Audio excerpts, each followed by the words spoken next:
ಹೀಗೆ ಅಕ್ರಮವಾಗಿ ರಾಜಕಾಲುವೆ ಒತ್ತುವರಿ ಮಾಡುತ್ತಿರುವ ಜಮೀನಿನ ಮಾಲೀಕ ಪಕ್ಕದ ಜಮೀನುಗಳಿಗೆ ಮಳೆ ನೀರು ನುಗ್ಗುತ್ತೆ, ರಾಜಕಾಲುವೆ ತೆರವು ಮಾಡಿಸಿ ಎಂದು ಆಕ್ರೋಶ ವ್ಯಕ್ತಪಡಿಸುತ್ತಿರುವ ರೈತರ ಈ ಎಲ್ಲಾ ದೃಶ್ಯಗಳು ಕಂಡು ಬಂದಿದ್ದು ಚಿಕ್ಕಬಳ್ಳಾಪುರ ತಾಲೂಕಿನ ಹರಿಸ್ಥಳ ಮತ್ತು ಗೌಡನಹಳ್ಳಿ ಗ್ರಾಮದಿಂದ ರೈತರ ಜಮೀನುಗಳಿಗೆ ಇರುವ ಸಂಪರ್ಕದಲ್ಲಿ ಚಿಕ್ಕಪೈಲ್ಗುರ್ಕಿ ಕೆರೆಯಿಂದ ರೆಡ್ಡಿಹಳ್ಳಿ ಕೆರೆಗೆ ಹರಿಯುವ ರಾಜಕಾಲುವೆ ಇದೆ.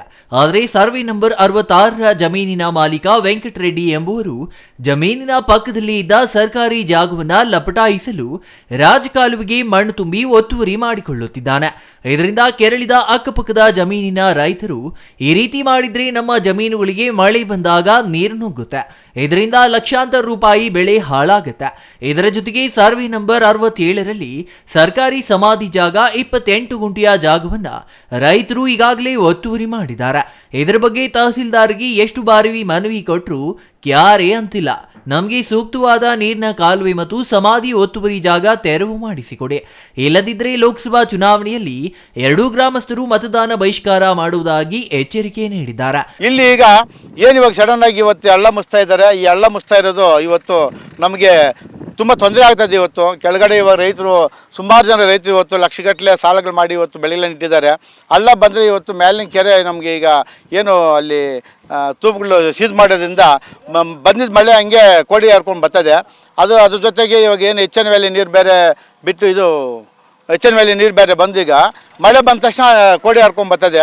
ಈ ಹಳ್ಳ ಯಾವಾಗ ಜೋರಾಗಿ ಬರ್ತದೋ ಈ ಹಳ್ಳದಿಂದ ಸುಮಾರು ಬೆಳೆಗಳು ನಷ್ಟ ಆಗ್ತವೆ. ಇದಕ್ಕೋಸ್ಕರವಾಗಿ ಈಗ ಏನು ಅಧಿಕಾರಿಗಳಿಗೆ ಮೊನ್ನೆ ಅರ್ಜಿ ಕೊಡೋಕೆ ಹೋಗಿದ್ರಿ, ಇವತ್ತೇನು ಸ್ಪಂದಿಸ್ತಾ ಇಲ್ಲ ಅವರು. ಅದಕ್ಕೋಸ್ಕರವಾಗಿ ಇವಾಗ ಊರಿನ ಗ್ರಾಮಸ್ಥೆಲ್ಲ ಸೇರಿಕೊಂಡು ನಾವು ಈ ಸಾರಿ ಚುನಾವಣೆ ಬಹಿಷ್ಕಾರ ಮಾಡಬೇಕು, ಇಲ್ಲಾಂದರೆ ಬರೋದಿಲ್ಲ ಅಂತೇಳಿ ನೆನ್ನೆಲ್ಲ ಹೋಗಿ ತಾಲೂಕು ಆಫೀಸ್ ಹತ್ರ ಕಾತು ಬಂದಿದ್ದಾರೆ. 2 ವರ್ಷ ಹಿಂದ್ಗಡೆ ಇದು ಇಷ್ಟು ಮೊದಲೇ ಅರ್ಜಿ ಕೊಟ್ಟಿದ್ದಾರೆ. ಕೊಟ್ಟರು ಸಮೇತ ಅಲ್ಲಿ ಯಾರೂ ಸ್ಪಂದಿಸಿಲ್ಲ. ನಮ್ಮ ಹರಿಸ್ಥಳ ಗ್ರಾಮದ ಒಂದು ಸರ್ವೆ ನಂಬರಲ್ಲಿ ನೋಡಿ, ಇದು ನಮ್ಮ ಸರ್ವೆ ನಂಬರಲ್ಲಿ ಇದು ಹಳ್ಳ ಇಲ್ಲ. ನಾವು ನೋಡಬೇಕಾದ್ರೆ ಇದು ನಮ್ಮ ಸರ್ವೆ ನಂಬರಲ್ಲಿ ನೋಡಿ ಹಳ್ಳ ಇಲ್ಲ. ಇದು ಇನ್ನು ಸರ್ವೆ ನಂಬರ್ 66ರ ಮಾಲೀಕ ವೆಂಕಟರೆಡ್ಡಿ ಅವರಿಗೆ 3 ಎಕರೆ 22 ಗುಂಟೆ ಜಮೀನಿದ್ದು ಆ ಜಾಗದಲ್ಲಿ ನೀರಿನ ಕಾಲುವೆ ಹೋಗಿದೆ. ಅಧಿಕಾರಿಗಳಿಗೆ ಅರ್ಜಿ ಸಲ್ಲಿಸಿ ನಮ್ಮ ಜಾಗವನ್ನ ವ್ಯವಸ್ಥಿತವಾಗಿ ಸರಿಪಡಿಸಿಕೊಡಿ ಎಂದು ಕೋರಿದ್ದಾರೆ. ಆದರೆ ಅವರು ಯಾವುದೇ ಕ್ರಮ ತೆಗೆದುಕೊಳ್ಳದಿದ್ದಾಗ ನಾವೇ ಮಣ್ಣು ಮುಚ್ಚುವ ಕೆಲಸ ಮಾಡಿದ್ದೇವೆ. ರಾಜಕಾಲುವೆ ಎಲ್ಲಿಗೆ ಎಂದು ಯಾರಿಗೂ ಗೊತ್ತಿಲ್ಲ. ನಕ್ಷೆಯಲ್ಲಿರುವ ರಾಜಕಾಲುವೆಯನ್ನ ಗುರುತಿಸಿಕೊಡಬೇಕೆಂದು ಜಮೀನಿನ ಮಾಲೀಕ ಒತ್ತಾಯಿಸಿದ್ದಾರೆ. ನನ್ನ ಜಮೀನಲ್ಲಿ ಒಂದು ಕಾಲುವೆ ಹೋಗಿತ್ತು. ಅದಕ್ಕೋಸ್ಕರ ನನ್ನ ಸರ್ವೆ ನಂಬರಲ್ಲಿ ನಾನು ಒಂದು 4 ವರ್ಷದಿಂದ ಅರ್ಜಿ ಕೊಡ್ತಿದ್ದೀನಿ. ಈ ಥರ ಗೌರ್ಮೆಂಟ್ಗೆ ನನಗೆ ಇದು ತೊಂದರೆ ಆಗ್ತಾ ಇದೆ, ನನ್ನ ಜಮೀನೆಲ್ಲ ಹಾಳಾಗ್ತಾ ಇದೆ, ಬೆಳೆ ನಾಶ ಆಗ್ತಾ ಇದೆ ಅಂತ. ಅದನ್ನು ಯಾರೂ ಇದು ಮಾಡ್ಕೊಳ್ಳಿಲ್ಲ ಆ ಅರ್ಜಿನ. ಅದಕ್ಕೋಸ್ಕರ ನಾನಾಗಿ ಇದನ್ನು ಎಲ್ಲ ನನ್ನ ಸರ್ವೆ ನಂಬರ್ ಆಗಿರೋದಕ್ಕೋಸ್ಕರ ನಾನು ಇದನ್ನು ಕಾಲುವೆನ ಮುಚ್ಚಿಸ್ತಾ ಇದ್ದೀನಿ.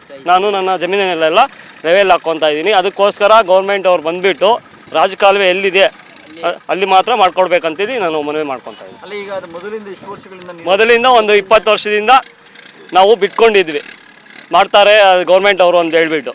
ಅದಕ್ಕೋಸ್ಕರ ಅವ್ರು ಏನೂ ತಲೆಗೆ ಹಾಕ್ಕೊಳ್ಳಿಲ್ಲ ನಾವು ಕೊಟ್ಟಿದ್ದಕ್ಕೆ, ಅರ್ಜಿ ಕೊಟ್ಟಿದ್ದಕ್ಕೆ. ಅದಕ್ಕೋಸ್ಕರ ಆಗಿ ನಾವು ಈಗ ಕೊಟ್ಟಿದ್ದೀವಿ ಅರ್ಜಿ, ಒಂದು 4 ವರ್ಷದಿಂದ ಕೊಡ್ತಾನೆ ಇದ್ದೀವಿ. ಅವರು ತಲೆಗೆ ಹಾಕ್ಕೊಳ್ಳಿಲ್ಲ. ನಮಗೆ ಜಾಸ್ತಿ ತೊಂದರೆ ಆಗ್ತಾಯಿದೆ.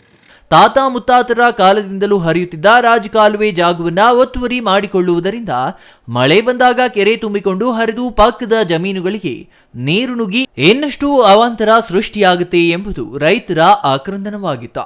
ಅಧಿಕಾರಿಗಳು ಕ್ರಮ ತೆಗೆದುಕೊಳ್ಳದಿದ್ದರೆ ಲೋಕಸಭಾ ಮತದಾನ ಬಹಿಷ್ಕಾರ ಮಾಡುವುದಾಗಿ ಎಚ್ಚರಿಕೆ ನೀಡಿದ್ದಾರೆ. Jangalahalli Ashwath, CTV news, Chikkaballapur.